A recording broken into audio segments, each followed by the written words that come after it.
obligatorio que se instale de esta manera, pero pues nos da ese respaldo, ¿no? Para no dejar nuestra piscina sin cloro para algún debido mantenimiento. ¿Listo? Y aquí al final del sistema de cloración salina, pues tenemos la inyección de regulador de pH.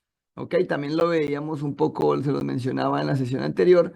En la cloración salina normalmente se tiende a elevar el pH por los mismos gases que se generan en la reacción de electrólisis, ¿no? Entonces ahí recordemos que se genera oxígeno, hidrógeno, cloro. Entonces estos gases, al remezclarse con las mismas partículas de agua, pues va a generar una elevación de pH. Entonces normalmente se busca mantener ese pH regulado que, y lo hacemos mediante una bomba dosificadora, ¿no? Aquí tenemos la representación de la bomba dosificadora. Esta bomba dosificadora es controlada por el controlador, redundando un poco, por el controlador del sistema de cloración salina para que en nuestro pH se mantenga estable de manera automática. Si no la instalamos, pues tendríamos que hacer esa regulación manual, ¿no? Estarle midiendo con nuestro kit de pH y cloro y estar adicionando de manera manual un líquido regulador de pH, ¿ok? Pero pues lo ideal fuera que se pudiera realizar así de forma automática con los accesorios que ya incluye el equipo. Y ya después de haber filtrado, calentado y clorado, pues ya esa agua ya está idónea para regresar a la piscina, ¿no?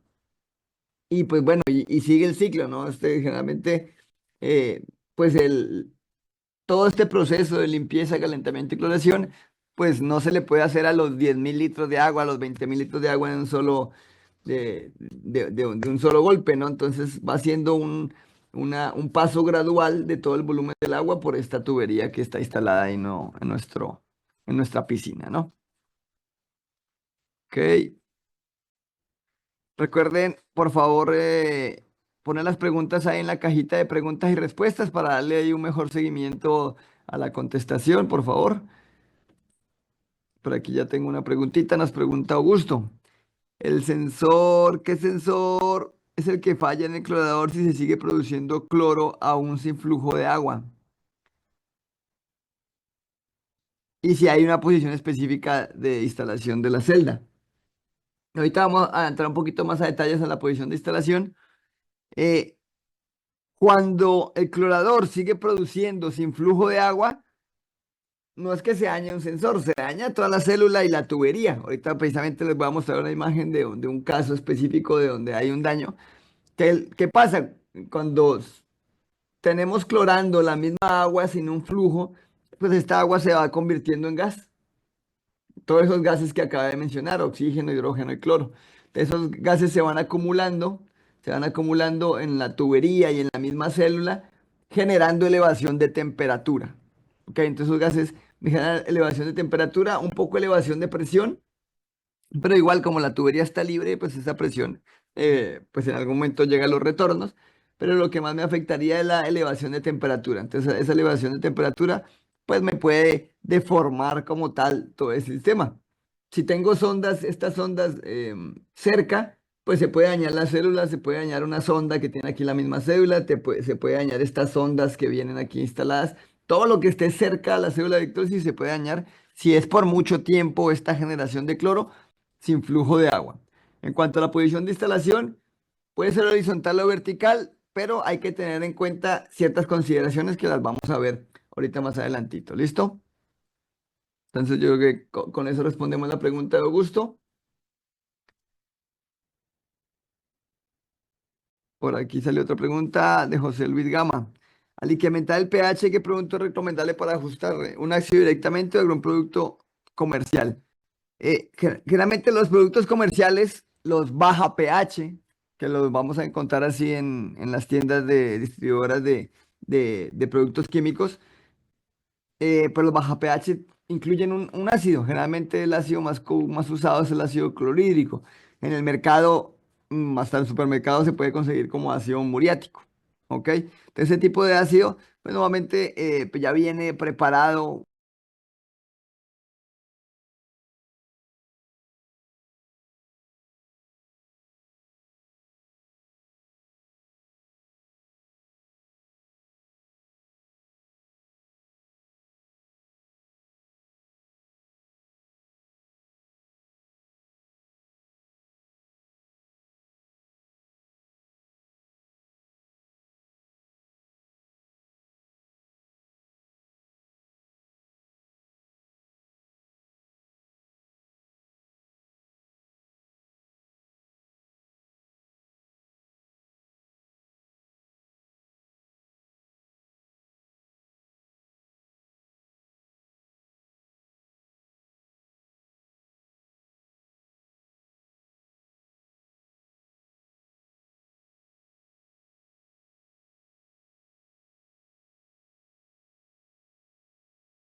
o diluido, o en la misma etiqueta te da las opciones de dilución para la aplicación.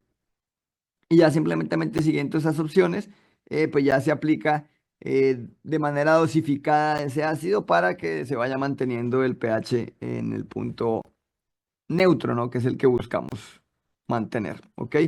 Nos pregunta por aquí Pedro, ¿es necesario añadir el regulador de pH o puede añadirse de forma manual cada semana?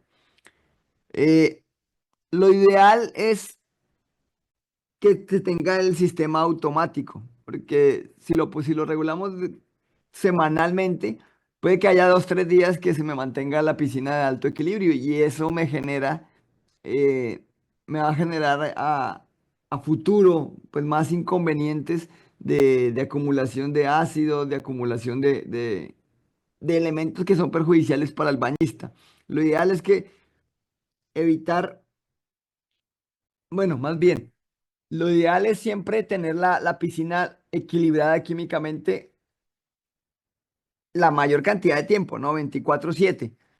Entonces, no dejarla desequilibrar mucho tiempo y luego volverla a equilibrar, desequilibrar y volverla a equilibrar, porque eso, reitero, ¿no?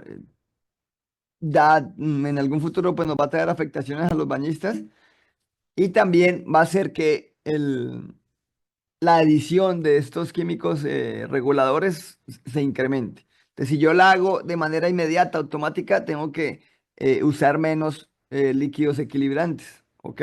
Y si yo dejo pasar 2, 3 días, una semana y lo voy a equilibrar, pues voy a tener que adicionar un poco más de estos elementos, ¿ok? Entre más lejos, por ejemplo, el pH esté de su punto neutro, más químico debo de adicionar. Entonces, por eso es importante que se pueda trabajar con la dosificadora para que automáticamente elevó a 7,4, a 7,6, le voy inyectando pH y lo bajo, lo mantengo en 7,2 a 7,6. En cambio, si se me sube a 8, a 9, a 10 de pH, pues ya volverlo a bajar a 7,2, pues me va a costar un poco más. ¿Listo? Entonces, eh, espero que con esa información, Pedro, que resuelte tu duda. Aquí nos pregunta Ruperto, ¿qué elementos componen las ondas? Ahorita ya lo vamos a ver a continuación. ¿Y qué químicos puedo hacer para que suba? Para subir el pH generalmente van a ser carbonatos. Con el más como el más conocido, bicarbonato de sodio o carbonato de sodio, es uno de los elementos que más se utiliza para elevación de pH, ¿no? Para que el agua tienda a ser más básica. ¿Listo? Igual, lo pueden hacer ustedes de manera manual o pueden ya comprar el tarrito en la tienda de conveniencia que diga elevador de pH y muy posiblemente va a tener ese tipo de químico presente. ¿Listo? Hoy nos vamos a acompañar mucho con algunos videos que se han realizado en cuanto a la instalación de este tipo de productos como son los cloradores salinos. Entonces, regálenme un segundo, por favor, y ya les comparto estos videos. Los videos los voy a estar presentando y voy a estar pausando para ir explicando ciertos temas que nos competen. ¿Listo? Entonces, denme un segundo, por favor.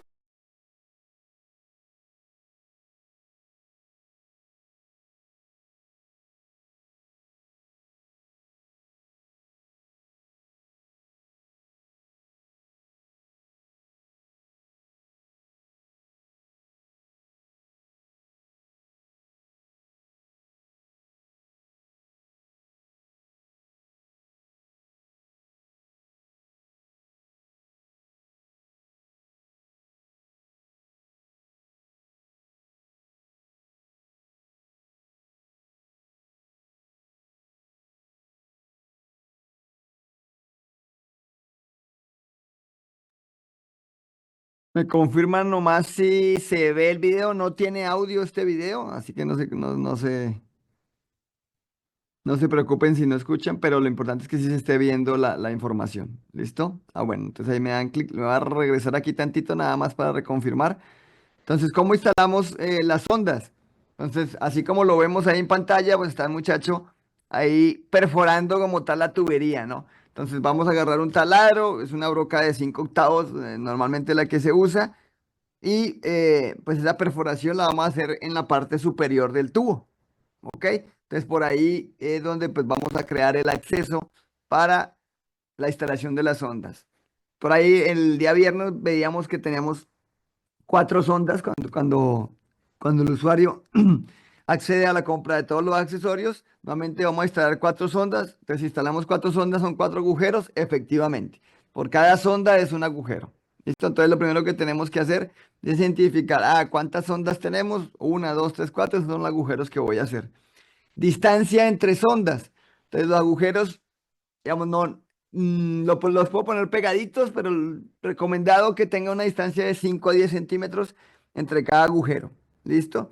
Importante es la distancia que debemos tener con respecto a la célula de electrólisis. Vamos a tener cuatro sondas, ¿no? La de flujo, la de temperatura, la de redox y la de pH. Estas dos últimas, la de redox y pH, como su forma de sensado es mediante un bulbo de detección. Es decir, este bulbo, si yo lo dejo muy cerca de la sonda de electrólisis, me puede dar malas lecturas. Entonces, ahí sí el fabricante nos recomienda que tanto redos como pH tengan una distancia de 50 centímetros hacia la sonda, hacia la célula de electrólisis. ¿Listo? Entonces, es importante tener eso en cuenta. El orden de la instalación de las sondas no tiene relevancia. Yo puedo poner de izquierda a derecha pH, redox, temperatura, flujo. O primero puedo poner flujo y luego redox y luego temperatura y pH. El orden en que las ponga no tiene relevancia. Lo importante es tener en cuenta que la de pH y la de redox deben quedar a 50 centímetros, mínimo a 50 centímetros de distancia hacia la célula de electrólisis. ¿Listo? Pues allá después que perforamos, ahorita vamos a ver un accesorio el cual nos ayuda a realizar la instalación de la sonda, ¿listo? Entonces aquí lo vemos, una pequeña abrazadera plástica. Esta ya viene incluida con la sonda. Entonces aquí a continuación vamos a ver cómo es el proceso de instalación.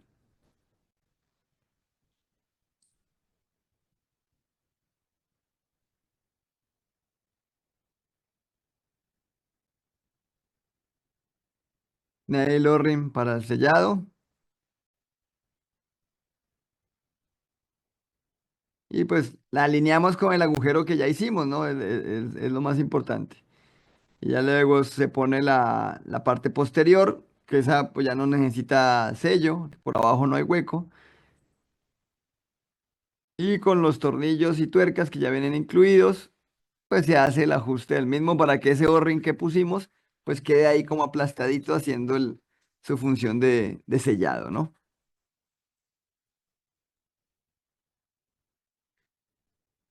Los diámetros de la tubería, importante, ¿no? Generalmente esta abrazadera está diseñada para diámetro de tubería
de pulgada y media.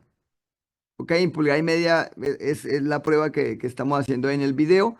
Importante, si se va a trabajar diámetros más grandes, ¿qué se tendría que hacer? Se tiene que hacer pues una derivación.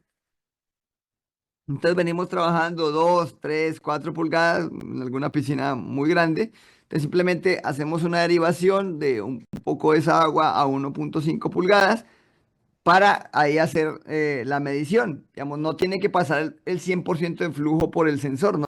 Con que pase un poco, pues la misma agua que va a pasar por el tubo de 4 pulgadas es la misma agua que va a pasar por el de 1,5, ¿no? Entonces no ocupamos que toda el agua pase por esa tubería donde instalamos las ondas, para donde tengan ese tipo de casos.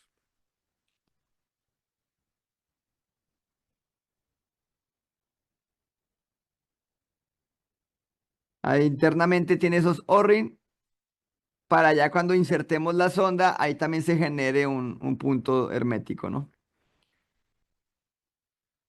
Aquí estamos viendo en pantalla, por ejemplo, la sonda de flujo, ¿ok? Ese es el sensor de flujo, tiene esa paletita. Entonces esa paletita pues va a tener un pequeño movimiento de unos 20-30 grados cuando el flujo esté pasando, ¿no? Y cuando no haya flujo, otra vez regresa a su punto vertical, abriendo como tal el contacto interno del microswitch. Aquí vamos a ver cómo se instala esto.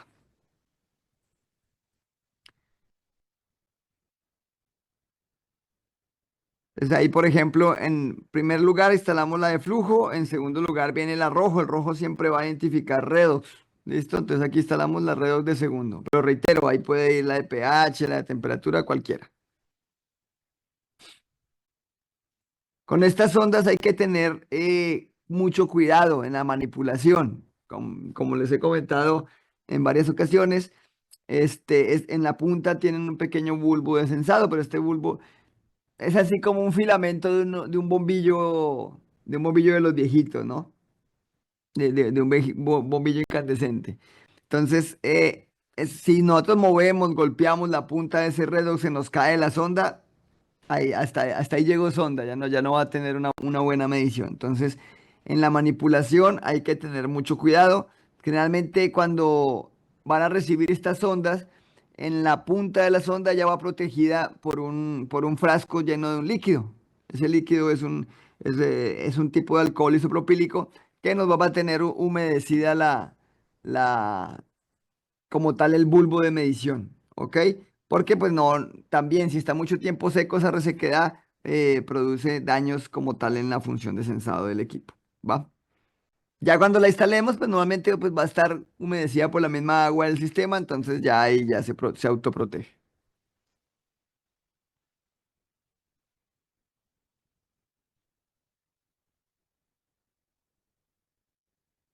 O sea, la tercera es la azulita siempre va a dar pH, ya en la parte, nuevamente el punto de instalación va a ser la punta de la sonda debe quedar aproximadamente en la mitad del tubo. Entonces, cuando la vamos a instalar, ¿cómo es el proceso?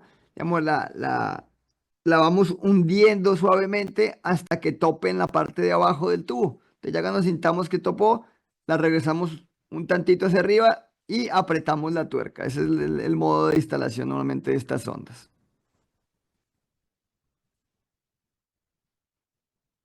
Y ya por último está la sonda de temperatura.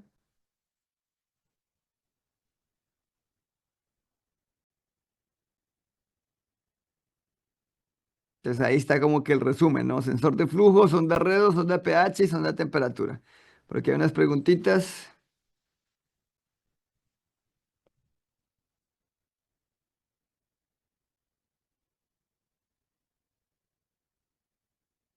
Nos pregunta aquí Eduardo, ¿siempre debe estar instalar en tuberías rectas horizontales? ¿Se puede instalar en codos y tuberías verticales? Siempre debe estar en tuberías rectas horizontales, las sondas. ¿Ok? Esa es la recomendación de nuestro fabricante. Pero gracias por la pregunta, Eduardo. También nos pregunta por aquí Augusto, mantenimiento de las ondas. Mm, solamente la sonda de pH se recomienda que aproximadamente cada 12 meses o cada año se le haga una recalibración. Ahorita vamos a ver, el siguiente video que vamos a ver es el tema de calibración de sonda pH. Entonces, se recomienda, el fabricante nos recomienda que cada año se haga esa calibración. Para las demás sondas no hay algún tipo de mantenimiento. ¿Ok? Ahí pues van a estar ahí instaladas con el mismo paso del flujo del agua, pues ahí se van a ir como que automáticamente limpiando los componentes que pudieran ahí pues quedar ahí retenidos en alguna parte de la misma sonda, pero son componentes lisos, entonces pues nuevamente pues el agua es el que va a tener contacto únicamente de forma directa con las ondas. Normalmente la cloración salina, antes de la cloración pues ya hemos tenido un sistema de filtrado, entonces pues eso también nos ayuda bastante a que no requiera algún tipo de mantenimiento especial de estos accesorios. Hay una medida mínima entre la conexión de los sensores, o no afecta sus lecturas. La reitero máximo. eh, entre ellos aquí vemos aproximadamente 10 centímetros, ahí en la toma que están viendo ahorita en pantalla. Puede estar un poquito más cerquita, 7 centímetros, 5 centímetros, no va a haber ningún inconveniente. Digamos, recordemos que estas ondas trabajan es tomando información del agua, no le inyectan nada. Entonces, que esté una cerca de la otra, pues no va a haber afectación. La única afectación se va a realizar si las ondas que están en la mitad ahorita, que son la de redox y la de pH, están a menos de 50 centímetros de distancia de mi célula de electrólisis. ¿Ok? Entonces, esa es la única configuración máximo que tenemos que tener en cuenta. La distancia de las ondas redox y pH hacia la célula de electrólisis, que son 50 centímetros. Vía útil estimada de las ondas. Eh, no hay una mención de una vida útil. Digamos, casi, casi, pues hemos tenido equipos que hemos vendido hace 3, 4, 5 años y todavía las ondas siguen funcionando sin ningún inconveniente. Depende obviamente del mantenimiento, depende, no, del mantenimiento, no, más bien del sistema de filtración, ¿no? Que esté trabajando de manera correcta. Que en el agua no se nos, siempre se mantenga equilibrada, también químicamente. Si le llega alguna concentración fuerte de algún químico a estas ondas, si pudiera tener afectación. ¿Qué más por ahí les podría decir sobre la vida estimada? No, pues básicamente eso, ¿no? Si nosotros mantenemos la piscina con un equilibrio químico bueno, constante, eh, te pueden durar fácil 3, 4, 5 años sin ningún inconveniente. ¿Ok? Presión máxima y flujo de agua que soporta las ondas. No hay un dato como tal de presión máxima y flujo. El flujo, la verdad, pues es el que nos va a dar la tubería de 1.5 pulgadas, ¿no? Generalmente una tubería de 1.5 pulgadas, pues me va a aguantar si mi memoria no me falla, unos 50 galones por minuto. Aunque en las bombas de piscina podríamos tener flujos un poquito más grandes, pero la cantidad de flujo no la va a afectar, la verdad. Simplemente pues es agua que está pasando por la tubería, no vamos a tener una gran afectación. Un flujo muy, muy, muy, muy altos que pudiera pasar, pues que el agua pasa demasiado rápido y no genera mucha turbulencia y no me va a dar una buena lectura, pudiera pasar eso, pero digamos no hemos tenido algún reporte de que por alto flujo no funcione la sonda, generalmente por la cantidad de agua que debe pasar por la tubería de 1.5 pulgadas, no hemos tenido inconveniente en cuanto a flujo. Y las presiones, igualmente la presión de agua en piscinas, pues está por el rango de los 20 PSI, 20, 25, porque no son sistemas de alta presión. Entonces tampoco hay una limitante con tu presión que nos menciona el fabricante. Aquí pues las hemos puesto en pruebas a unos 30, 40 PSI y no ha habido inconvenientes. ¿Ok? Entonces, por ese lado, no debe tener como que el usuario alguna preocupación de que vaya a haber algún detalle por el tema de presión. Tiene, como vieron por ahí en el video, como lo han ido viendo, pues sus empaques y viene bien sellado como tal el sistema.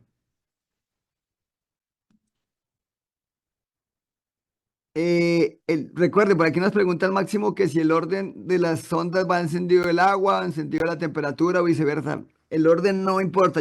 En esta imagen que están viendo, yo puedo ingresar el agua por la derecha, puedo ingresar el agua por la izquierda. las ondas me van a hacer exactamente el mismo funcionamiento. ¿Ok? A tener en cuenta nada más esa distancia que les comento, 50 centímetros hacia la célula de electrólisis de la sonda de pH y cloro.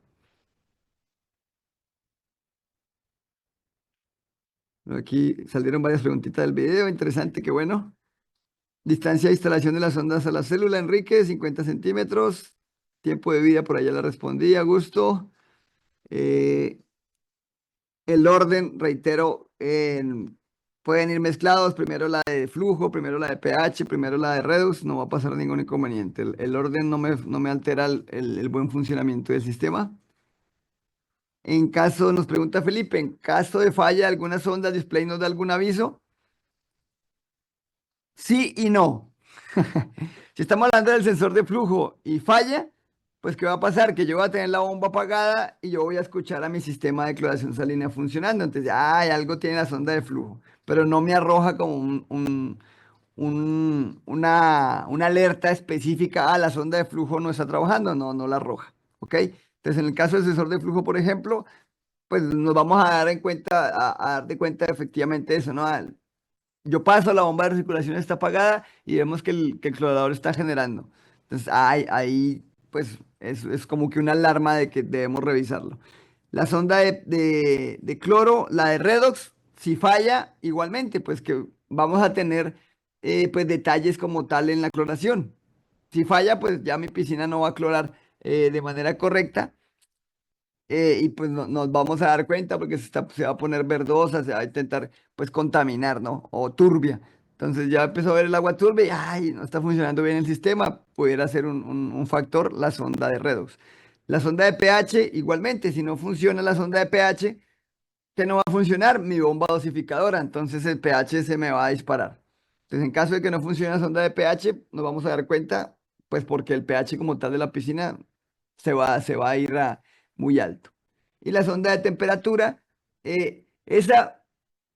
la temperatura es un valor, una variable que toma el controlador para ayudar a tomar la decisión de cuánto cloro quiere generar, ¿no? Si tenemos mayor temperatura del agua, el agua va a tender a evaporarse más, entonces el clorador como que lo asimila, lo piensa, lo calcula y dice, ah, no, como tiene mayor temperatura, voy a inyectar un poquito más de voltaje a la célula de electrólisis para que produzca más cloro y poder compensar esa pérdida de cloro por evaporación. ¿Ok?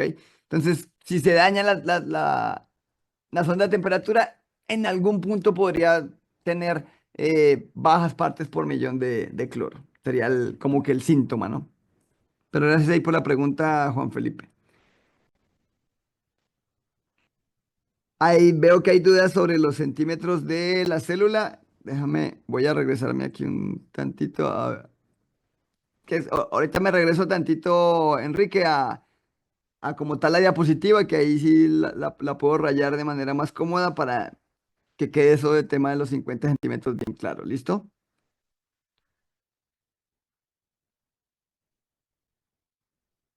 Ok, por aquí nos pregunta temperatura que aguanta la medición de temperatura. Generalmente pues va a aguantar unos 40, tampoco viene un dato específico en el manual de fabricante, pero yo le pongo 40, 45 grados, que es la temperatura máxima que normalmente vamos a ver en ese tipo de aplicaciones. Por temperatura, tampoco hemos tenido como que alguna queja de, ah, no, pues le puse cierta temperatura al agua y ya fugó como tal la sonda. No, no, no hemos tenido detalles, entonces yo le pongo unos 45 grados que soporte sin problema.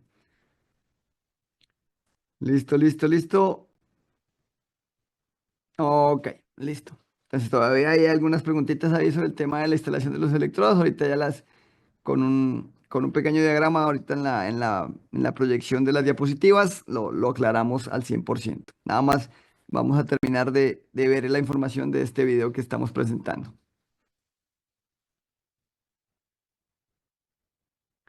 Entonces, cuando también aquí nos muestra un poco la imagen del accesorio para conectar el sistema de dosificación de pH, ¿ok?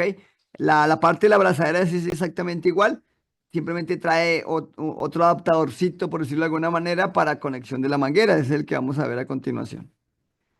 Entonces, la abrazadera se pone exactamente igual.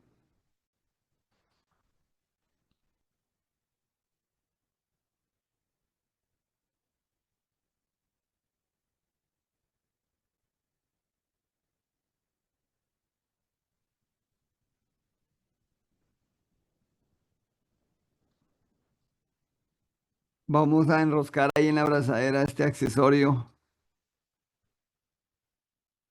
para poner la manguera que viene de la dosificación de el baja pH. Normalmente es el que vamos a instalar en ese accesorio.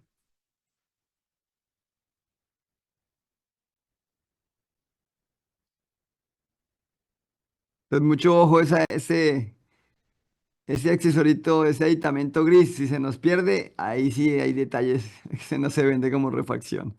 Y pues como ven ahí, pues es el que nos da el sello como tal para que la manguera quede sellada y quede ajustada, ¿no? Y genere esa hermeticidad que nos sirve mucho para que la dosificación funcione de manera correcta y no se creen burbujas de aire.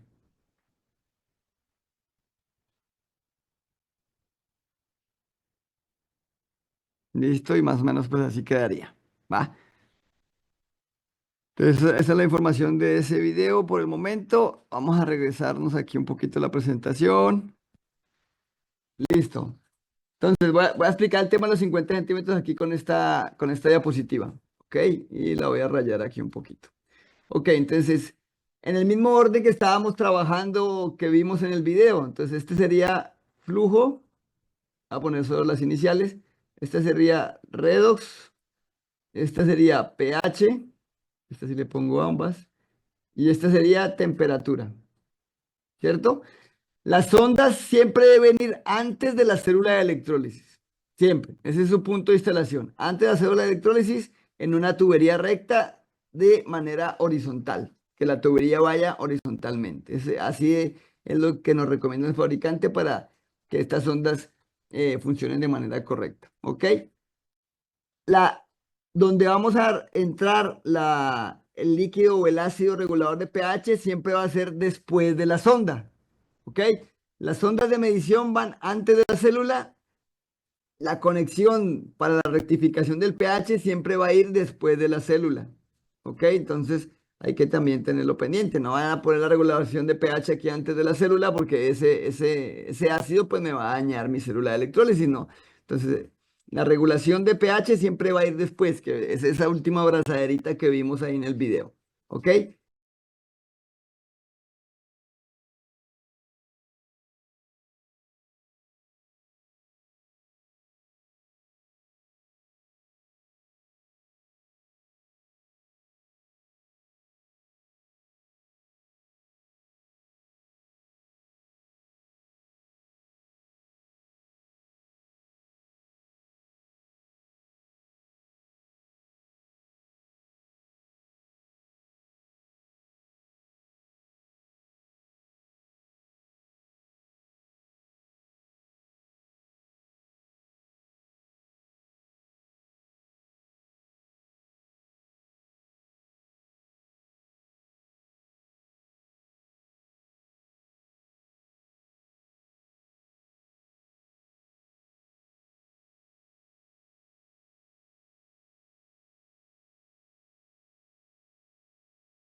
La distancia.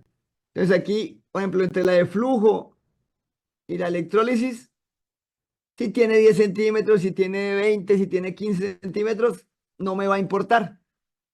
porque el sensado de flujo, como vimos ahí, la paletita es un sensado mecánico. Entonces, si le llega un poquito de concentración de los gases que genera la electrólisis, no va a afectar para nada la célula de flujo. Entonces, por eso con la de flujo no hay que tener nada en cuenta en cuanto a temas de distancia. ¿Ok? No hay que tener ningún detalle. ¿Va? Entonces voy a borrar esa.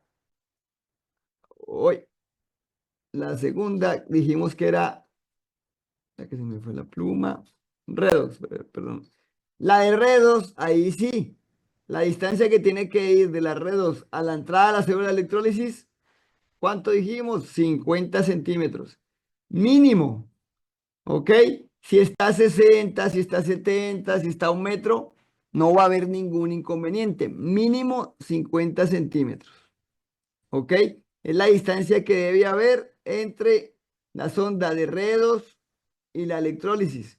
O la sonda de pH y la electrólisis, dependiendo de la que vaya primero. Aquí en este caso, la más cercana a la célula es la de redox. Entonces aquí debo tener los 50 centímetros para la de redox. Si fuera la de pH, la que tengo aquí cerca, entonces esos 50 centímetros serían la de pH. ¿Ok? Si por ejemplo la de pH fuera esta, entre este espacio y este espacio, ¿cuánto debo dejar? 50 centímetros. Igual. Siempre va a depender de esas dos, de la de redox y pH. Si ya cumplo con esa distancia mínima, ya las demás sondas las puedo instalar a cualquier distancia. Entre sonda y sonda. Entonces, lo recomendado son 10 centímetros. 10 centímetros. Pero si lo instalan a 15, si lo instalan a 7, a 8, no va a haber ningún inconveniente. ¿Ok? Entonces, si la tubería, el espacio les da, manejarlo 10 centímetros. Es lo recomendado. ¿Listo? El orden, reitero, no afecta. Puedo poner aquí pH de último, pH de terceros, pH de segundos, pH de primero. Pero lo único que hay que tener en cuenta es que a esos 50 centímetros sí tengo que respetarlos. ¿Listo? ¿Qué tan lejos la puedo poner de la célula de electrólisis? Lo que me alcance el cable, ¿no? Entonces voy a volver a borrar aquí las entradas. Ok. Entonces aquí esta sonda de redox, por ejemplo, va a tener un cablecito, ¿no? Y ese se va a conectar aquí. Ese cable tiene un conector especial que lo vamos a ver también ahorita en otro videito. Entonces a ese cable no le puedo hacer pegas. ¿Ok? Entonces ese cable sí tengo que conectarlo de manera directa y vienen aproximadamente 3 metros de cable. Entonces, ¿qué tan lejos puedo instalar la sonda? Pues depende de dónde tenga yo instalado el controlador de cloración salina. Entonces, lo que me va a dar qué tan lejos puedo instalar el sistema, pues va a ser ese cablecito, ¿ok? Entonces, para tenerlo ahí bien presente. Voy a checar a ver si todavía hay alguna duda al respecto. Por favor, ahí me la ponen en la cajita de preguntas y respuestas. Mientras voy a responderos las últimas preguntitas que salieron por ahí. Nos pregunta Augusto, si la celda sigue produciendo cloro, aún con la bomba apagada, ¿se debe cambiar toda la celda? Depende de cuánto tiempo duró.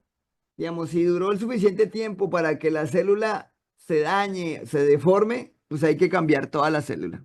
¿Ok? No se pueden cambiar solo los sensores. Depende de lo que se haya dañado, Augusto.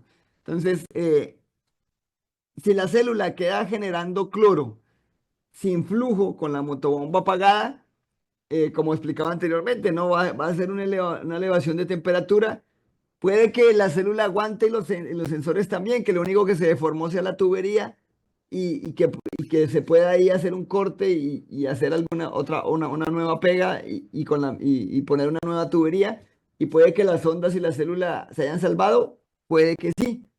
Aunque en la experiencia, la verdad, cuando se genera este sobrecalentamiento por generación de cloro sin flujo, pues normalmente sí se va, lo primero que se daña es la célula. Y lo siguiente, pues es la sonda más cercana, que en este caso, por ejemplo, podría ser la de flujo, que es la que tenemos ahí cerquita, ¿no? Ese calentamiento, pues todos estos materiales son plásticos, ¿no? Entonces los derrite, los deforma y los daña, ¿ok? Y obviamente eso no entra en garantía. Que la célula genere con la bomba de piscina sin funcionamiento es una mala instalación. ¿Ok? No entraría en garantía. Ahorita vamos a ver cómo podemos ayudar a proteger para que esto no nos pase. ¿Listo? Hay varias formas.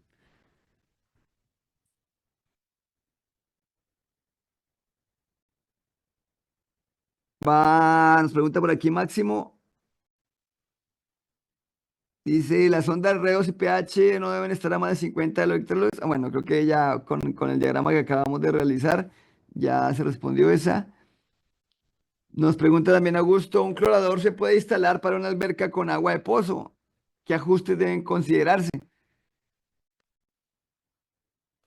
Con el agua de pozos viene cargada de minerales, Augusto. Entonces, el cloro puede tener una reacción con algunos minerales y eh, generar colores y olores en la piscina. Pues generalmente ahí tenemos presencia de hierro o algún otro tipo de minerales ferrosos. El cloro genera un proceso de oxidación.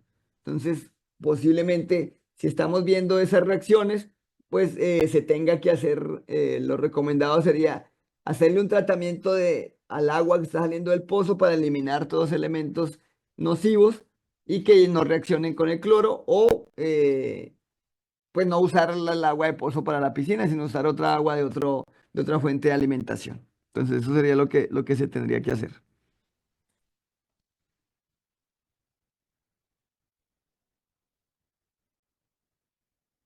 Nos pregunta Máximo si la bomba dosificadora automáticamente prende y apaga para el control de pH.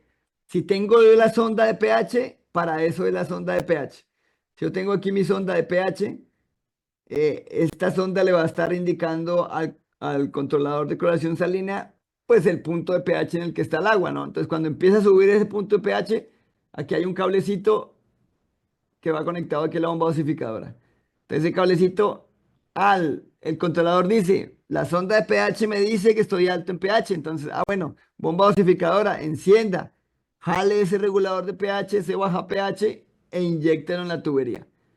Lo inyecta por algunos minutos o algún determinado tiempo. Entonces ya la EPH, como está midiendo en tiempo real, inmediatamente se va a dar cuenta. Ya me estás bajando el pH, ya estoy en 7.2.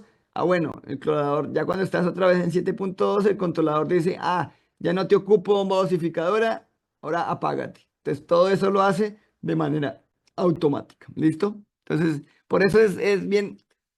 Una de las cosas que más quita tiempo, por decirlo de alguna manera, es estar midiendo de manera constante el cloro y pH de la alberca, pero con este sistema de cloración salina ya no lo van a tener que hacer. Entonces, el sistema lo hace todo automáticamente.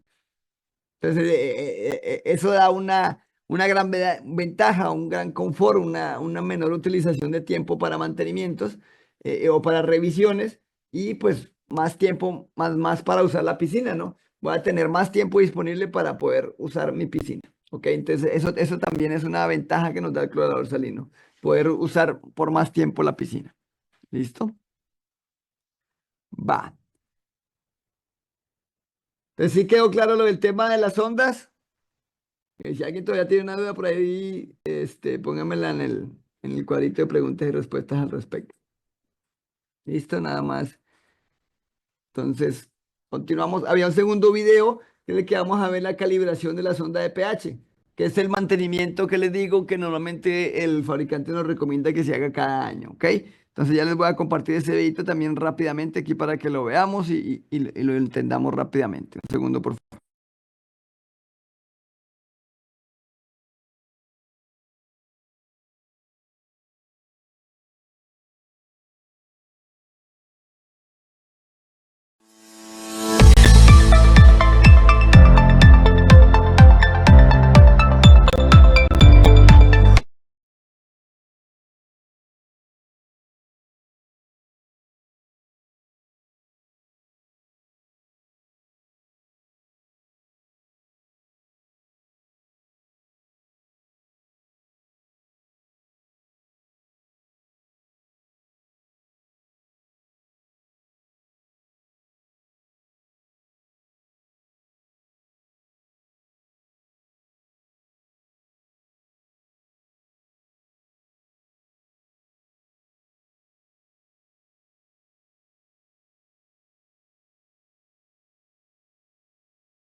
Perdón, perdón. Aló, aló, aló. Ahí me escuchan. Perfecto, perfecto. Es que le puse pausa para explicar y no le, no le quité aquí el silencio del micrófono, pero rápidamente lo explico nuevamente. ¿Listo? Lo que vemos aquí en pantalla es la información principal que requiere el usuario, ¿no? Tenemos ahí la lectura del cloro, dice CL 0%. Entonces, esta lectura, este porcentaje va a ir cambiando. Puede ser el 0, el 30, el 40, el 50, el 100%. ¿Listo?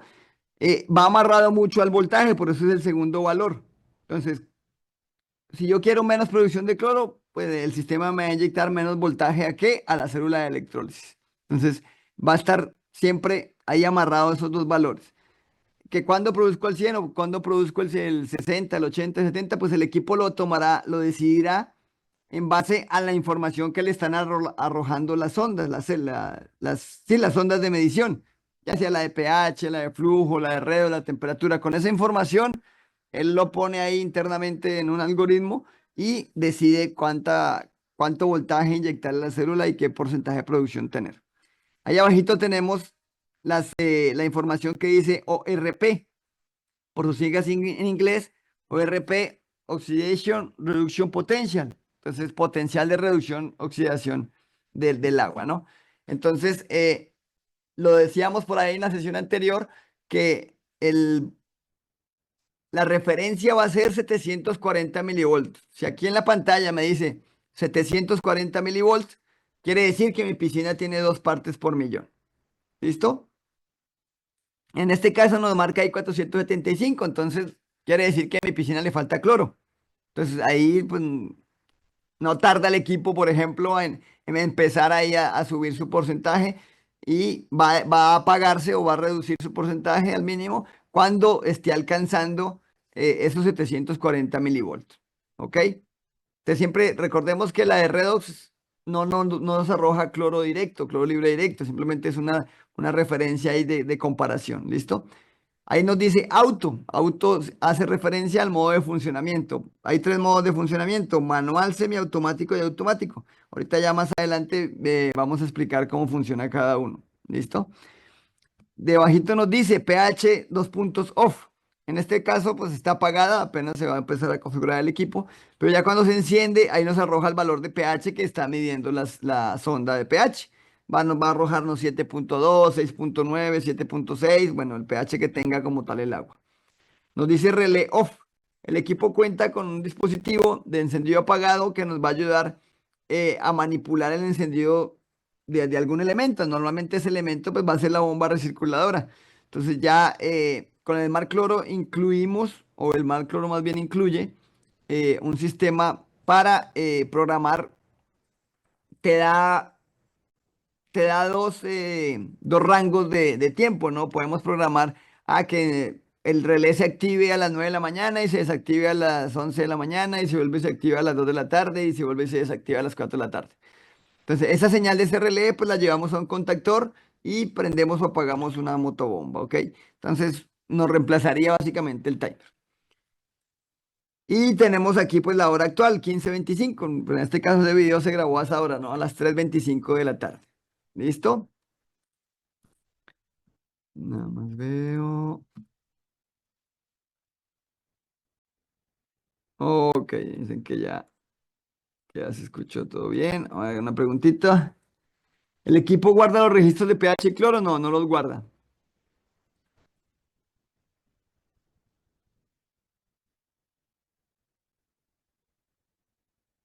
Para llevar algún tipo de bitácora, como la que menciona ahí Alejandro, pues se tendría que hacer la medición manual. Aunque, pues va a ser muy, como este sistema es automático, ¿a qué pH vas a tener en la bitácora? Pues en realidad acá ahí siempre vas a tener el 7.2, porque apenas medio sube un poquito, el equipo hace que la bomba dosificadora encienda y rápidamente lo lleva al punto de pH neutro. Entonces no vas a tener grandes movimientos de pH y de cloro tampoco, porque apenas se baje un poquito, pues vamos a tener el equipo trabajando al 100%. A lo mejor si se hace una fiesta o alguna cosa y la cantidad de bañistas o algún evento y la cantidad de bañistas aumenta, ahí sí se pudiera caer el cloro, porque pues recordemos que el equipo pues tiene cierta capacidad, ¿no? Entonces, dependiendo la selección que hicimos, pues podemos hacer una supercloración y en algunos puntos no, ¿ok? Pero no nos guardan un historial, no, la verdad pudiese ser una sugerencia de mejora que la podemos checar con el fabricante que nos pueda ahí como que mantener. A lo mejor que cada hora guarde un registro, ¿no? O cada 6 horas guarde un registro. Ah, tal día, tal hora tenía tal pH, tal día, tal hora pH, que simplemente lo puedan visualizar. Pues puede ser una sugerencia de mejora, pero de momento no lo tiene este equipo. ¿Listo? Entonces continuamos con la calibración de las ondas de pH. Entonces entramos ahí con el botón OK, entramos al menú, entonces entramos al primer nivel del menú. Pues ahí nos va a arrojar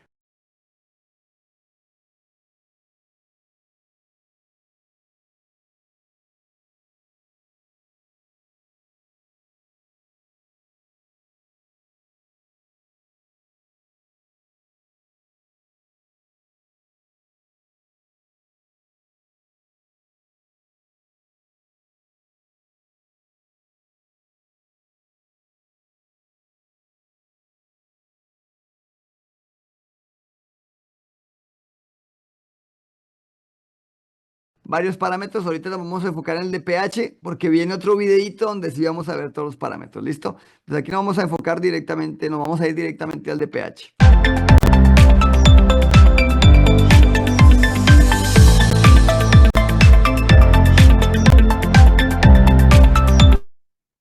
Entonces lo primero que nos arroja es el pH que yo quiero.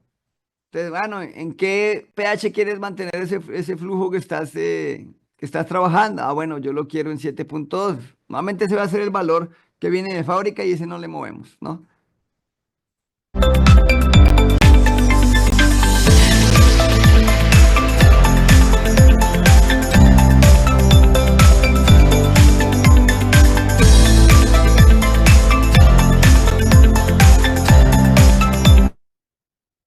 Luego ahí espera que antes de que ahí.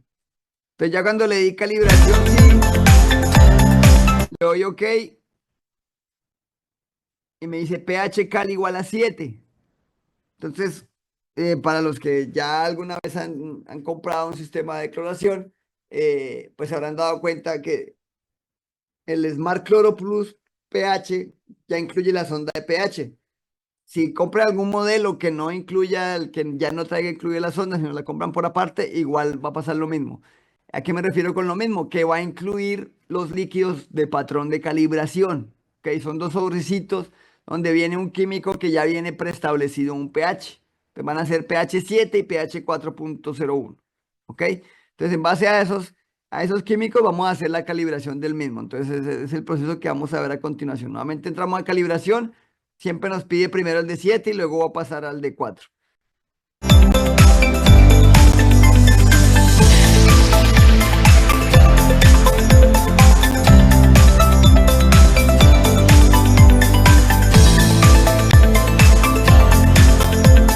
Ahí ponemos nuestras soluciones en los recipientes individuales.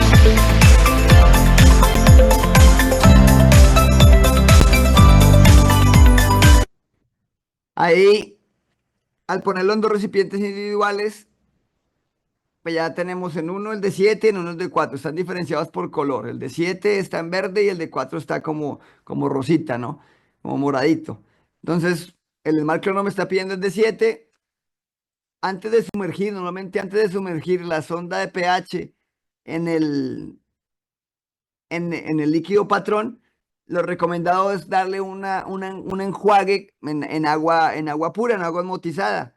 Puede ser en otro tarrito de agua Bonafón o con agua Ciel, no quiero hacer comerciales, pero cualquier agua que se venda ya embotellada, esa agua viene osmotizada, generalmente viene con bajo contenido, es un agua de alta pureza Entonces ahí le pongamos una enjuagadita ahí a la sonda y ahí sí la vertemos, la sumergimos dentro del frasco. ¿Listo? Y cuando vayamos a hacer el cambio de una solución a otra, volvemos y hacemos el mismo proceso de enjuague para que no vayamos a tener alguna lectura ahí errónea.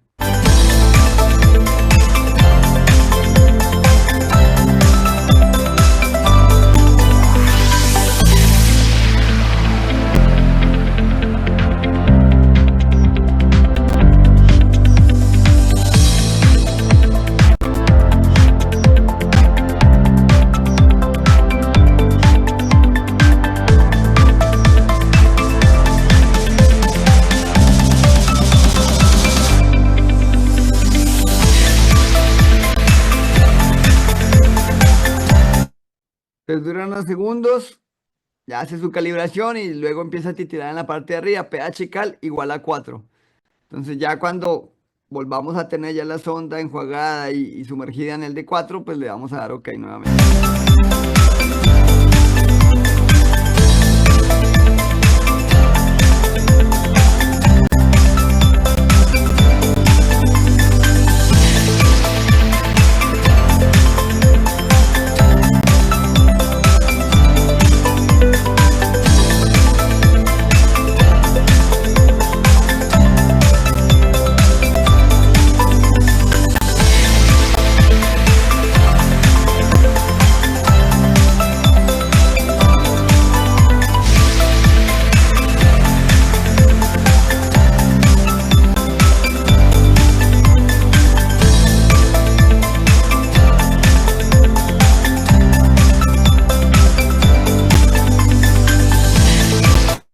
Entonces con estos, pues son relativamente sencillos, son poquitos pasos, casi el mismo equipo pues nos va dando la información, es muy fácil como que interpretarla y pues ya queda nuestra sonda calibrada.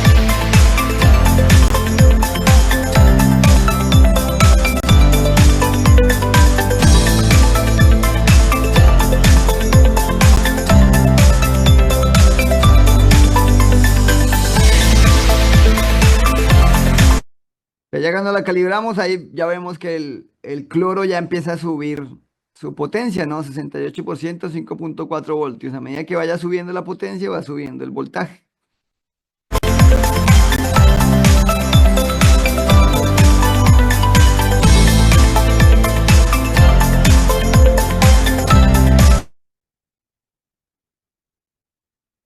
Entonces, esa fue nuestra calibración de sondas. Entonces, ese proceso recomiendan hacerlo cada 12 meses aproximadamente.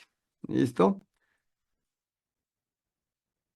Los sobres los vendemos de Yanira, no los vendemos. Los sobres únicamente vienen cuando se compra la sonda de pH, ahí vienen incluidos, ¿ok? Entonces, si ya al año quieren hacer una calibración, pues la verdad esos sobres se pueden conseguir comercialmente, también en las tiendas donde también venden productos químicos, se venden los patrones para pH 7 y pH 4, ¿ok?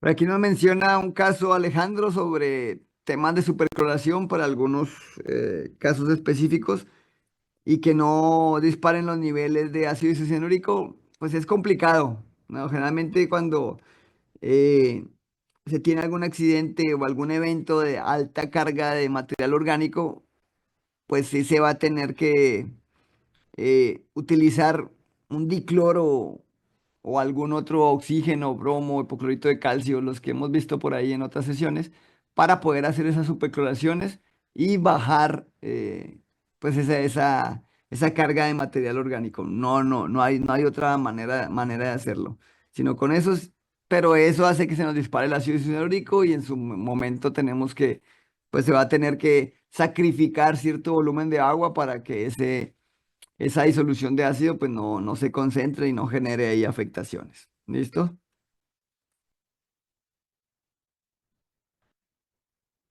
Y bueno, continuando, hablábamos de las protecciones, por ahí también había, creo que Agustín, si mi memoria no me falla, nos preguntaba ahí sobre el tema de monitoreo y protección y cómo hacemos para que no trabaje el equipo sin flujo y demás.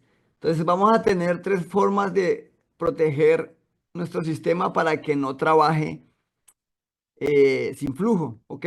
La primera es un sensor de gas o sensor de falta de humedad. Podemos llamarlo de las dos maneras, ¿ok?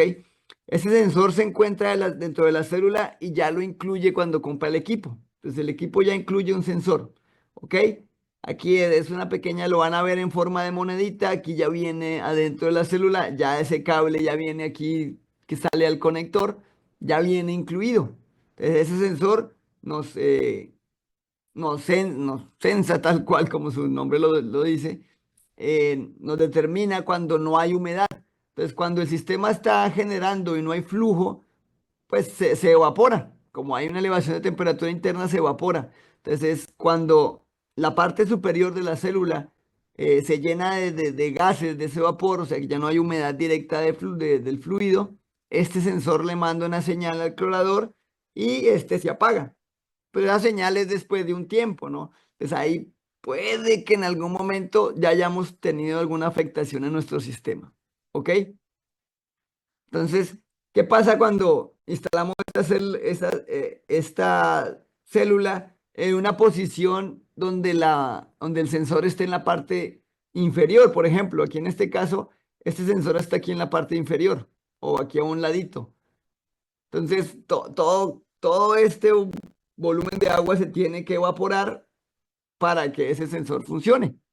Entonces, como aquí tardó mucho en que funcionara, pues miren qué pasó, ¿no? Se deformó toda la tubería. Entonces, si aquí hubiera habido una sonda, pues esa también se hubiera dañado, ¿ok? Aquí pues la célula, pues también internamente pues tiene componentes plásticos y ya por más que la queramos poner a trabajar, pues ya no nos va a trabajar de manera correcta, ¿ok? Entonces, ese sensor pues nos es muy útil. Uno, cuando tengamos una muy buena instalación, si se instalara, no se recomienda la célula instalarla horizontal, no se recomienda. En la mayoría de los casos se prefiere que sea vertical, pero en algunos casos, bueno, no se puede y no se puede y no se puede. Pues cuando se instala horizontal, recomendamos poner un dispositivo de protección adicional. ¿Ok? No, la verdad, así sea horizontal y vertical, recomendamos el dispositivo de protección adicional. Pero cuando se instala en vertical, eh, si no lo ponen, pues es menos probabilidad de que se dañe el equipo o el sistema así como lo estamos viendo en pantalla. ¿Ok? ¿Cuál es el dispositivo de protección adicional? Es que vamos a ver a continuación. El sensor de flujo, el que veíamos por ahí en el video. Entonces, lo idóneo es que todos los equipos se vendan con este sensor de flujo. Porque este sensor de flujo sí trabaja de manera inmediata. Cuando no hay flujo, inmediatamente le manda la señal al clorador y este no clora, no genera voltaje para enviarlo a la célula de electrólisis. En cambio, el que vimos anteriormente, el sensor de gas, ese sensado o esa orden de que no clore, la va a dar después de cierto tiempo y en ese tiempo puede que ya tengamos una afectación. Entonces, por eso es mucho mejor trabajar con este sensor de flujo. ¿Ok? De momento hay que cotizarlo de manera individual. Estamos buscando a ver si ya dentro del código se puede ya incluir, pero de momento se tendría que cotizar de manera individual. ¿Listo? Entonces, para que lo tengan en cuenta, recomendación que todos los equipos traigan el sensor de flujo, que es este que vemos aquí en pantalla. Por aquí ya veo unas preguntitas. A ver si me revisamos rápidamente. Refaccionamiento para las celdas. Sí, sí hay refaccionamiento para las celdas.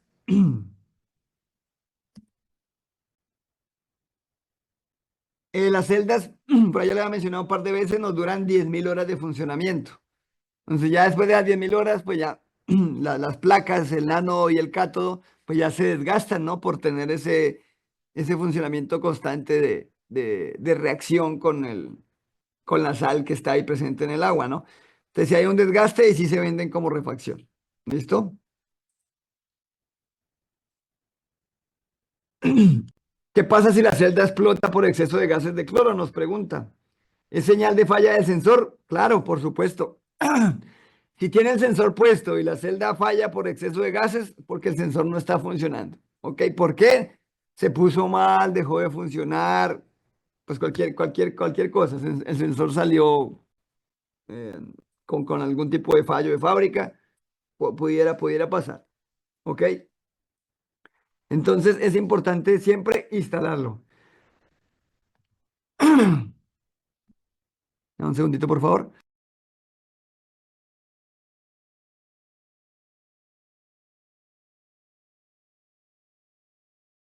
Ya se me secó aquí un poquito la garganta. ¿Listo? Entonces, la recomendación, qué bueno que a lo mejor en el manual no es explícito, en el manual no te dice sí o sí ponlo, porque en teoría pues tiene el otro que ya lo incluye y que va a ser una protección, pero ya un poquito aquí en la realidad, por decirlo así, ¿no? En nuestra experiencia, eh, sí hemos tenido fallas. Básicamente, pues por este tema de instalación, de fallas de instalación, ¿no? Que la ponen en horizontal o que la ponen en vertical, pero eh, por algún, por alguna otro punto de la instalación se genera ahí un diferencial de altura que evita que ese sensor trabaje. Entonces, el manual no lo menciona, pero pues es importante para las personas que estén aquí el día de hoy que si van a vender un clorador salino, lo vendan, de preferencia véndanlo para evitarnos detalles y que el equipo dure por más tiempo, véndalo con el sensor de flujo. El sensor de flujo se puede instalar de forma vertical. Lo ideal máximo es que no, que se instale de forma horizontal, así como hemos visto tanto en los videos como en los diagramas.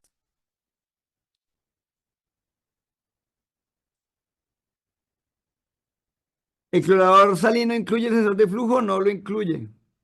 Incluye el sensor de gas o el de falta de humedad. El sensor de flujo no lo incluye. Ese siempre hay que cotizarlo por separado. ¿Ok? Una tercera forma de protección de falla, de protección de la célula para que no trabaje en seco, es esta protección. Es una protección que llama el modo filter. ¿Ok? Así la llama el fabricante, pero no tiene nada que ver con un filtro. Más bien es una protección eléctrica. ¿Ok? Entonces, ¿esta cómo la manejamos? Entonces, esta el equipo la maneja con una señal de voltaje de referencia. Entonces nosotros, pues normalmente la motobomba, si tenemos un clorador salino de monofásico 230, normalmente la motobomba va a ser de ese mismo voltaje, ¿ok? Entonces, ¿qué es lo que tenemos que hacer? De ahí de la conexión de la motobomba sacamos dos cablecitos y los conectamos aquí. Hay unas terminales ahí en el control. Ahorita vamos a ver también todas las partes eléctricas. Unas terminales que dicen filter. Entonces, esos dos puntos de conexión a la bomba los saco en paralelo y los llevo acá.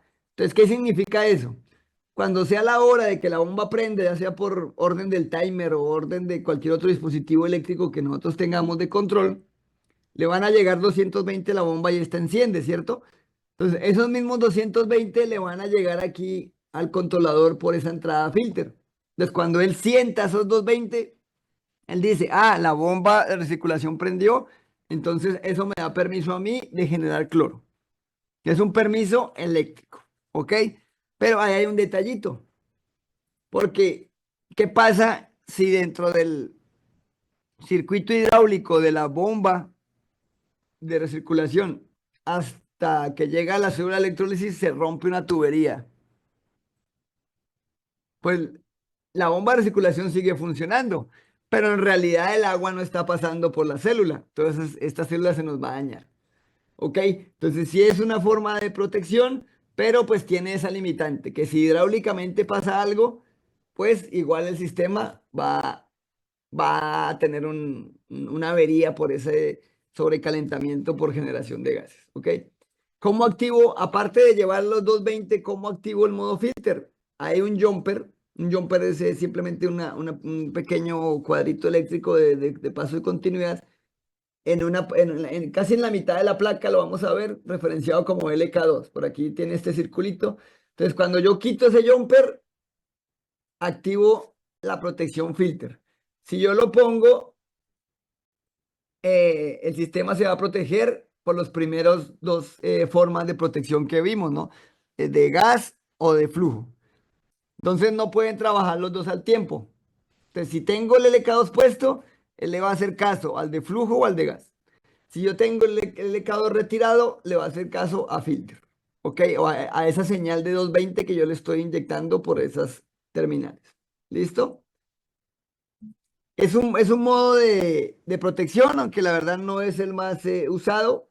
En algunos casos lo usan, en algunos casos no. El más usado y recomendado, reitero, sensor de flujo. Ese es el que nos va a quitar de problemas. ¿Va?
favorable para el sistema, ¿no? Entonces, el que vimos anteriormente tenía bomba de calor, este no tiene bomba de calor, aquí tiene sus valvulitas para poder hacer algún bypass, aquí tenemos las sondas, aquí tenemos nuestra célula de electrólisis, el punto número 11, aquí tenemos la dosificadora, que es el punto número 12, y tenemos la inyección de la dosificación, que es después del sistema de electrólisis. Tenemos este 3 que es el panel de distribución de energía, un centro de carga, de ahí donde saco 220 hacia el controlador, saco 220 hacia la motobomba, y aquí, bueno, está un cuadradito, posiblemente es otro dispositivo por ahí de trabajo, ¿ok? Pero pues básicamente vemos lo mismo que veíamos en el diagrama anterior, ¿no? Las ondas, el bypass, la célula de electrólisis y demás. ¿Listo? Los modos de funcionamiento, ¿ok? Digamos, ok, entonces eso es lo que viene aquí a continuación. Entonces, antes de entrar a los modos de funcionamiento, veamos las conexiones eléctricas básicas y los datos de programación, ¿listo? Para poder como que tener un poquito más de contexto. Pues vamos a ver, son videitos bien cortitos donde vamos a ver conexiones eléctricas básicas y cómo se programa el sistema, qué datos vamos a encontrar para programar. Y luego vemos lo de los modos de funcionamiento, ¿listo? Entonces, denme un segundito, ya les comparto esos dos videos.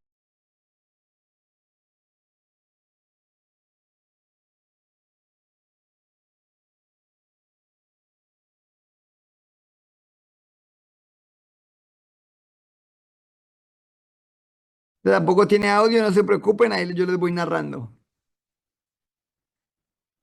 Entonces ahí encontramos el equipo. El equipo tiene sus glándulas ahí para evitar ahí jalones de cable. Eso nos va a ayudar mucho a que el sistema quede pues protegido contra posibles, pues que alguien pase o algo pase y se jale el cable y se desconecte el sistema. Entonces ahí estamos conectando la, la alimentación como tal del equipo. Ahí vemos que dice L y N. ¿Ok? No se asusten si compran un equipo 220 y dice L y N. Lo que pasa es que el fabricante hace la misma placa para todos los equipos. Entonces, ya sea para el de 127 o para el 220, él imprime la misma placa, digamos, por temas ahí de costos de fabricación. Entonces, pero si es 220, normal, ahí le vamos a instalar L1 y L2 sin ningún inconveniente. No se preocupen porque diga línea en neutro.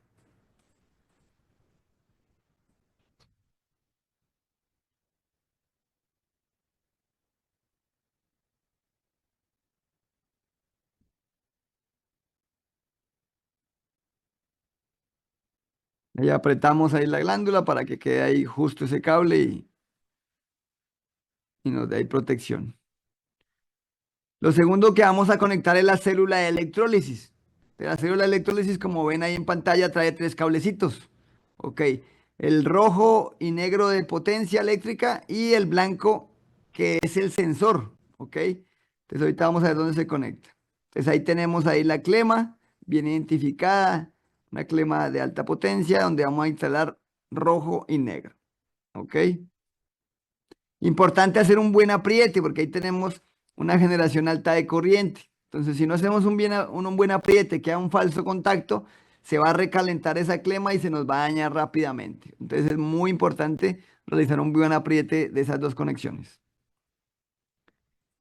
Y luego en el punto 5 blanco, esto igual lo van a encontrar en el manual, en la cajita, en el tornillito ahí número 5, aquí lo estoy referenciando con el mouse. Ahí vamos a conectar el sensor de gas. Ese solo tiene un cable, ¿va?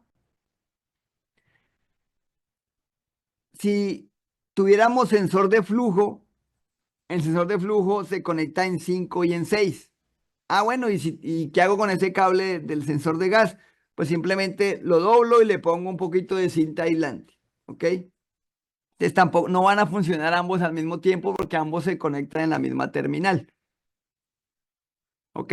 Entonces, si no tengo sensor de flujo y lo voy a trabajar con solo sensor de gas, el cablecito blanco lo conecto ahí en 5 blanco. Si tengo sensor de flujo, ese sí trae dos cables, lo conecto en 5 y en 6, pero tengo que desconectar el sensor de gas, porque si no ahí voy a tener ahí un detalle ahí en cuanto a lecturas. ¿Listo? Para que lo tengan ahí bien pendiente. Funciona uno u otro.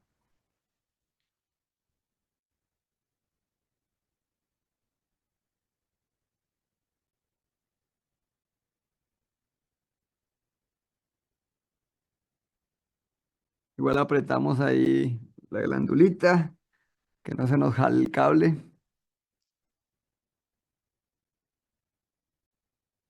En la parte inferior del equipo vamos a encontrar estos dos conectores especiales, que ahí como vemos en las etiquetas, uno es de redos y otro es de pH, digamos, está bien marcadito, no hay pierde, aunque los dos conectores son iguales, viene muy bien marcado. Y ahí vamos a conectar los cables que vienen de nuestras ondas.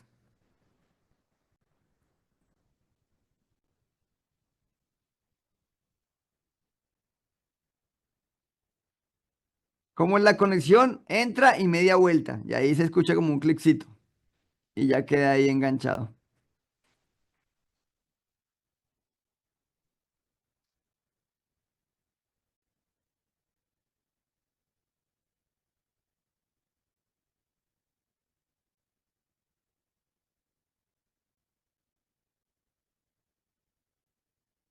Ahí vienen esos dos cablecitos en 8 y 7, que es el sensor de temperatura.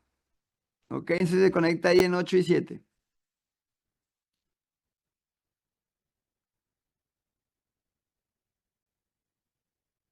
Y vienen esos otros dos cablecitos, que es la conexión hacia la bomba dosificadora. Ahorita la voy a conectar ahí en dos puntos que llaman pH1 y pH2. Ahí vamos a conectar la dosificadora.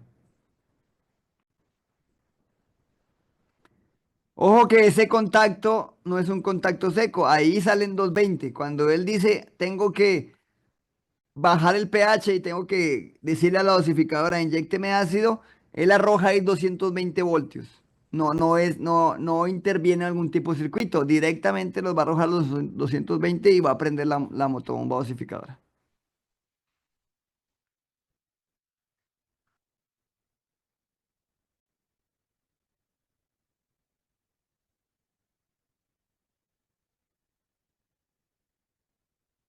¿Listo? Y normalmente pues esa es la conexión que hay que realizar. El posible cambio era el que les comentaba. Que si el cliente compró el sensor de flujo, pues desconecto ese 5, ese cable blanco que está en el 5 y pongo ahí en el 5 y el 6 los dos cables del sensor de flujo. Esa sería la única variante que tendríamos que hacer. ¿Ok? Aquí en la parte inferior, déjenme, me voy a regresar aquí tantito. Mira, aquí vemos filter. Entonces, estas dos clemas de la parte derecha, de las clemas grandecitas, ahí es donde conectaríamos el 220 si quisiera usar el modo de protección tipo filter. Y en las siguientes dos clemas está donde dice relay. Entonces ahí conectaríamos, ese sí es un contacto seco, donde conectaríamos una de las líneas que va a la bobina del contactor para manipular o controlar el voltaje que va, o el encendido apagado más bien, de nuestra bomba de recirculado.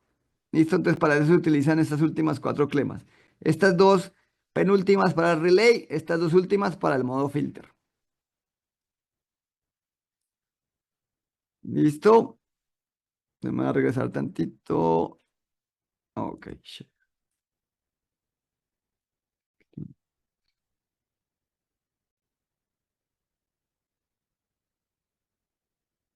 Por aquí hay una preguntita. Vamos a ver qué hay por ahí. Los cables de pH no tienen algún orden de conexión. Digamos, ni línea uno ni línea 2 tiene orden de conexión, ni el pH tampoco tiene orden de conexión. La conexión de la célula ahí sí nos marca positivo o negativo. Ok, ahí sí ahí tiene marcado como tal a dónde debe ir el cable rojo, que es positivo, y el cable negro, que es negativo. Los demás de sondas de temperatura, de flujo, no tiene ninguna diferencia en el orden que nosotros conectemos los cables. ¿Listo? Los modos. Tiene tres modos de trabajo. El modo manual. ¿Qué función tiene el modo manual? Ahí en pantalla vemos como que los puntos más importantes, ¿no? En este modo, ¿qué es lo que va a hacer el equipo? Va a producir cloro de manera continua. ¿Cuánto? El que nosotros le digamos. ¿Ok? Nosotros decimos, bueno, yo quiero, eso depende la capacidad del equipo. Si yo compré un equipo un poquito sobrado, pues le voy a normalmente en el uso diario, le puedo configurar, yo digo que, no, trabaja al 60%. Yo quiero que con esa potencia yo voy a tener la cantidad de cloro que requiero. O trabaja al 70 o trabaja al 80. Entonces, esa es la manera a la cual va a trabajar en modo manual. ¿Ok? ¿Qué accesorios se requieren para trabajar en modo manual? La pura célula y el controlador. O sea, lo que ya incluye el sistema, ¿no? Con eso nosotros podemos trabajar el equipo en modo manual. Igual, ahí viene la nota, ¿no? La notita. Recomendamos que siempre se tenga una sonda de flujo, ¿va? Como en la programación, ahí entramos a dos submenús que ahorita lo vamos a ver a continuación, donde pues elegimos como tal el modo manual y le configuramos ese porcentaje de producción. ¿Ok? Ese porcentaje pues va a ser también al inicio un poco al tanteo y luego ya el mismo usuario o la persona que se encarga como tal de hacer de hacer el mantenimiento de la piscina, pues ya le va a agarrar, por decirlo así, como el hilo, ¿no? Ah, bueno, si yo lo trabajo al 70%, aproximadamente en 3 horas ya me saca las 2 partes por millón. O si ya la pongo al 50%, en 4 horas me alcanza las partes por millón. Entonces, al principio va a ser hacia el tanteo y el punto de apagado, esas 4 horas, pues la persona tiene que pues ponerse una alarmita ahí en su reloj o en su celular. Ah, yo puse a trabajar el equipo al 60%. Entonces ya yo sé que aproximadamente en 3 4 horas me alcanza las 2 partes por millón. Ah, entonces se pone una alarmita y a las 4 horas le suena y él va y le pica ahí off al equipo. ¿Ok? Entonces ese sería el modo de trabajo del sistema en modo manual. ¿Ok? Aunque ese no es el que queremos lo vamos a ver más adelante.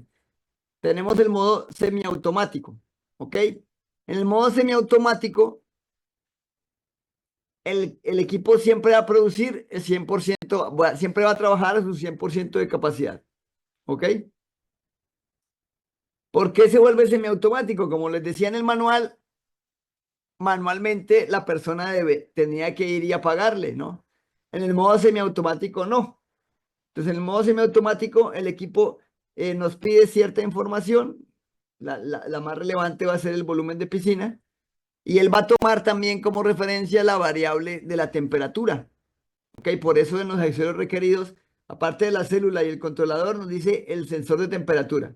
Entonces, para que trabaje el modo semiautomático, debo tener el sensor de temperatura. ¿Ok? Igual, recomendado instalar sensor de flujo. ¿Va? Entonces, ¿el qué hace? Con la información que yo le di del volumen de la piscina y con la temperatura, él dice, ah, bueno, si yo trabajo a mi 100% en 1 hora 45 minutos, yo ya te tengo las 2 partes por millón. Él mismo como que hace ese cálculo interno. Entonces ahí con el semiautomático, pues nos evitamos poner la alarma en el celular, básicamente. ¿Ok? Pero el equipo siempre funcionaría al 100. Ahí yo no le puedo cambiar el porcentaje de trabajo. ¿Va?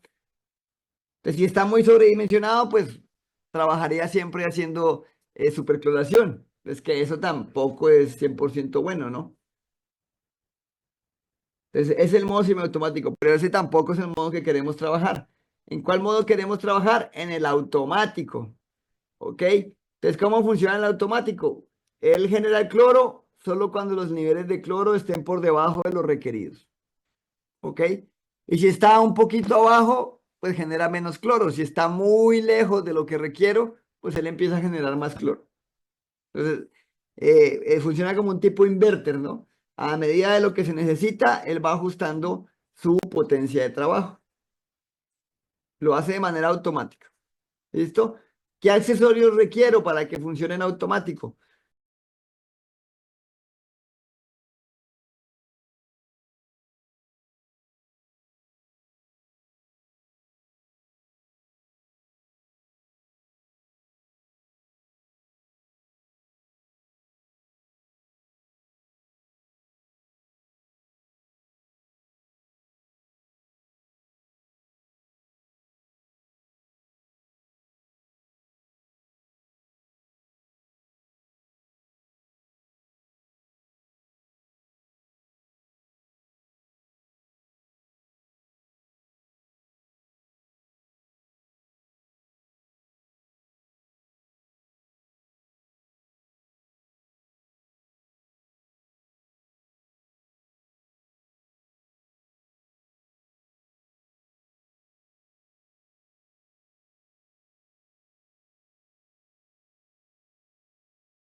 La célula del controlador, que eso ya los incluye como tal el equipo, el código, el sensor de flujo, lo recomendamos, lo seguimos recomendando, pero ya aparte requiere una sonda redox o una sonda de cloro libre. Hay de las dos, ¿no? También las veíamos en la sesión anterior, que la más usada es la redox por el tema de precio, ¿no?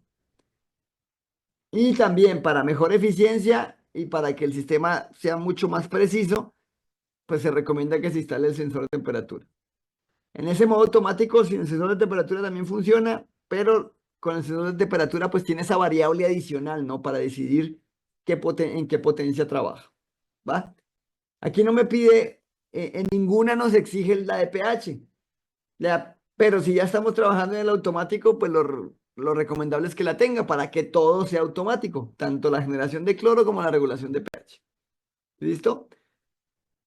¿Cómo se programa? Pues yo ajusto las partes por millón o los milivoltios de las ondas redos que yo quiero mantener en la piscina.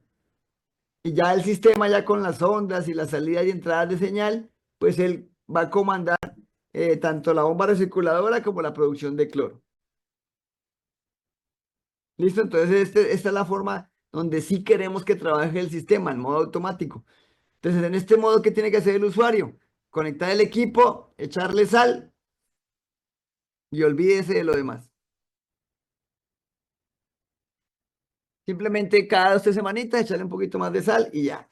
De vez en cuando hacer una reconfirmación de las medidas con algún otro dispositivo de medición y listo. Entonces ya le quitamos preocupaciones al cliente básicamente con este sistema. Esa es la idea. ¿Listo?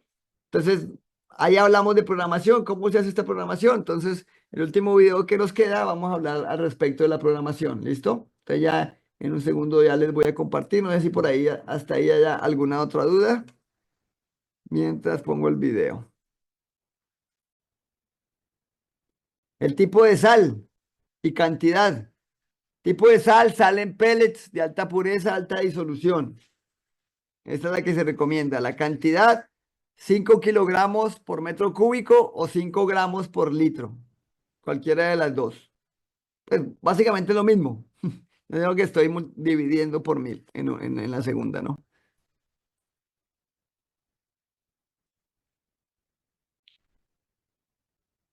Nos pregunta por ahí un poco Alejandro el tema de la selección. Digamos, cuando hablamos de piscinas públicas, digo, privadas, no tenemos en cuenta la cantidad de bañistas, porque en teoría no van a ser muchos. Igual, ese 2 por volumen, pues nos va a dar una leve protección y normalmente, pues la sugerencia es poder instalar el inmediatamente superior a lo que nos dé esa fórmula. Pero ya donde hay una mayor afectación de carga microbiológica, pues obviamente es en las piscinas privadas, digo públicas, donde pues ya la afluencia de bañistas es un factor a tener en cuenta para la capacidad del sistema. ¿Va? Ya les pongo aquí el videito.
En el primer submenú entramos a configuración, luego le picamos OK y ahí entramos como que al submenú de configuración y es la pantalla que estamos viendo ahorita, ¿no?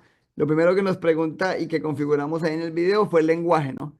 Normalmente va a ser en español, a no ser que pues, alguien lo quiera en inglés, en catalán o en algún otro idioma. Ahí vimos que venían varios, ¿no? Pues normalmente para nosotros va a ser en español. Ya el segundo parámetro de este submenú 2 pues va a ser el de control. Ahí vamos a seleccionar si lo queremos manual, automático o semiautomático, según lo que vimos anteriormente ahí, lo que les expliqué de esos tres modos. ¿Listo?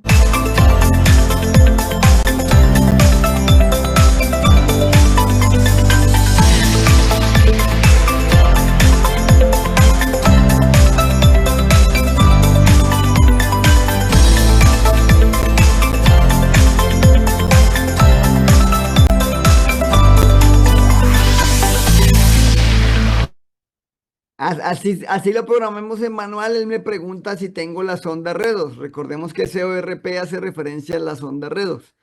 Si le ponemos que sí, simplemente me va a ayudar a que en la pantalla me diga los milivolts que está censando, pero esa información él no lo va a usar para determinar la cantidad de cloro, simplemente va a ser informativo. Eso si estamos en el modo manual. Ya en el modo automático, ahí ahora sí va a hacer caso a la variable y va a tomar decisiones con esa información. En el modo manual nos pregunta si la tenemos, pues nos va a mandar la información, si no la tenemos, pues simplemente le decimos que no y va a salir ahí en off, ¿no?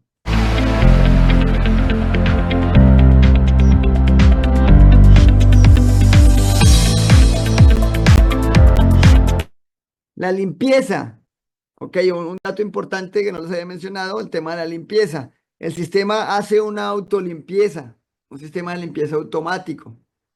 ¿A qué hace referencia o cómo hace esa limpieza? La hace con intercambio de polaridad, ¿ok? Entonces, también en el funcionamiento que veíamos el viernes, veíamos que había un ánodo y un cátodo, uno positivo y uno negativo.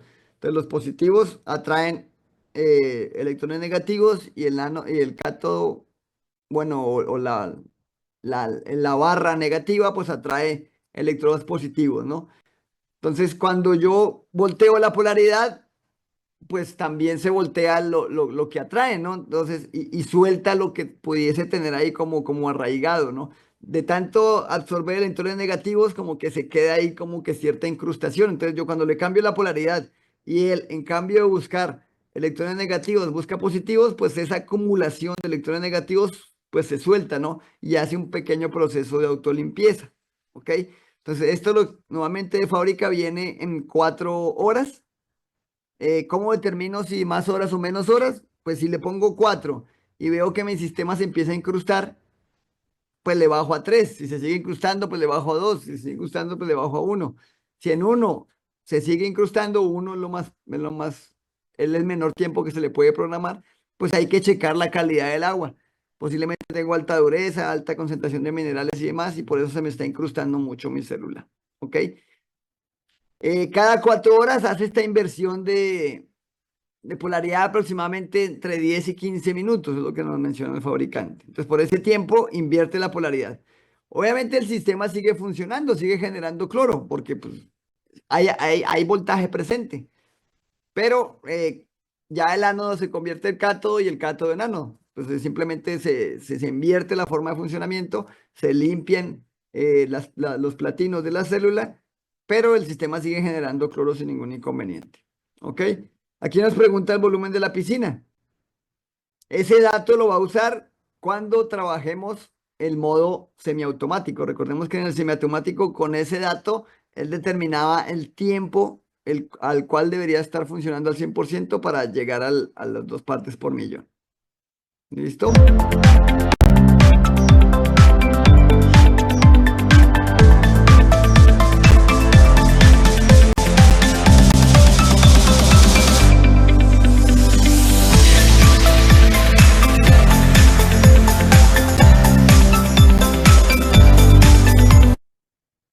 ¿Qué más nos pregunta? Si la cubierta está al exterior o al interior. ¿Ok? Entonces, eso también lo usa para saber si está al exterior, pues hay más presencia de sol y pues posiblemente necesite un poquito más de generación de cloro. Si está al interior, pues hay menos presencia de sol, menos presencia de contaminantes y él decide, ah, bueno, genera un poquito menos de cloro. Entonces, todos esos datos él los usa para ser lo más preciso posible en cuanto a la generación de cloro. ¿Listo? Luego nos dice cubierta. Entonces, también podemos configurarle si tiene una cubierta. ¿Ok? Entonces, esa cubierta, normalmente las cubiertas van a tener instalado un final de carrera. Un final de carrera es un pequeño micro switch que se activa cuando la cubierta está puesta o cuando no está puesta. Entonces, esa señal de ese micro switch también la podemos traer aquí al controlador para que él detecte, ah, bueno, tiene cubierta, pero la piscina, pero sí la tiene puesta o no la tiene puesta. Entonces, también podemos configurar ese tipo de protecciones, como la cubierta. Y aquí también nos dice interruptor de caudal. Entonces, ahí le ponemos, si tenemos un sensor de flujo, que es el que recomendamos que todos tengan, pues aquí le pongo interruptor de caudal, sí. Si estoy trabajando con el sensor de gas o en modo filter, pues le pongo interruptor de caudal, no.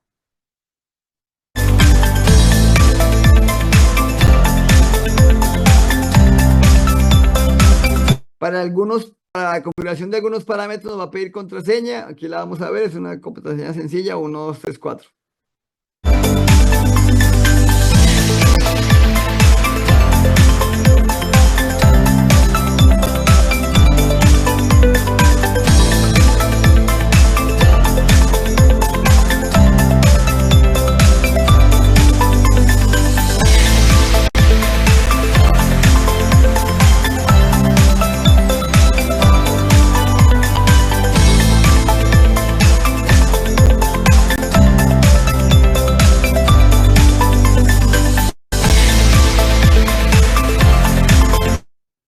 Aquí voy a regresar un poquitito.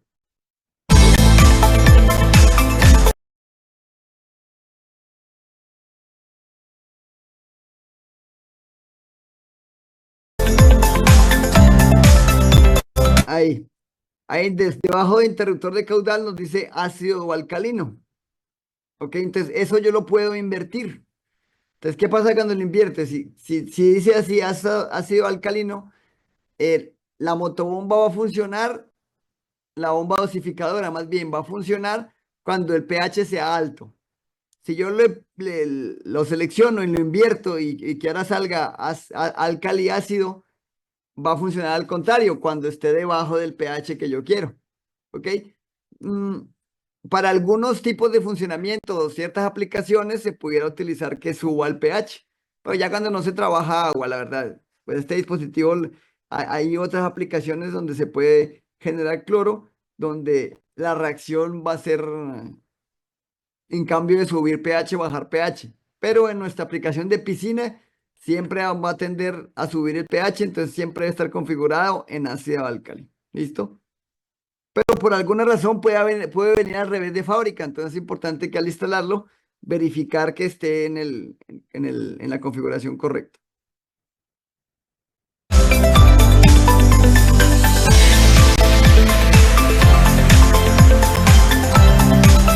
Nos dice alarma de pH. Ok, entonces si está fuera de rango el pH, pues que me bote una alarmita. Lo puedo configurar que sí me la arroje o que no me la arroje. Una alarma puede ser auditiva o visual. Ok. Entonces visual es cuando dice que alarma, pues que me prenda el bombillito. De auditiva, pues que me arroje un bus, ¿no? Un sonido. Lo mismo para el cloro.